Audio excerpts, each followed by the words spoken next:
Good morning student, class 12 chapter number 22 straight line and plane exercise 22.1 question number 6 prove that the line joining the point this and this is parallel to line joining this and this। ए इसको हमने ए point मान लिया, इसको B point, इसको C point माना, इसको D point. तो हमने निकाला direction ratio of line A B की डायरेक्शन रेशो निकालने का फार्मूला आपको कल बताया गया था। x2 - x1 4 - 1 y2 - y1 5 - 2 z2 - z1 7 - 3। ये a1 b1 c1 आ गए।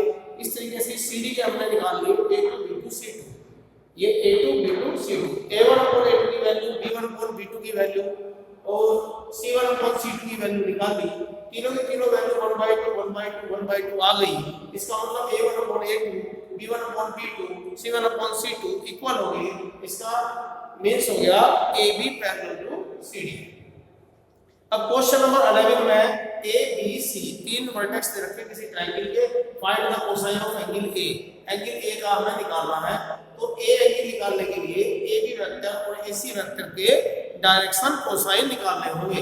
पहले a और b लिखा, डायरेक्शन रेशो, हम डायरेक्शन रेशो निकाल लेंगे।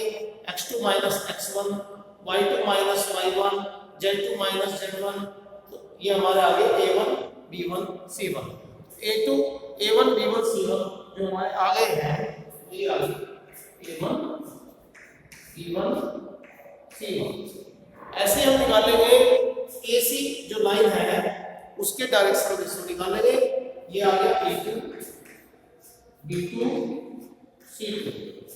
तो ये डायरेक्शन रेशो आ गए AB और AC के। फिर ये फार्मूला लगाया कोसे का A1 A2 + B1 B2 + C1 C2 upon √ this and this.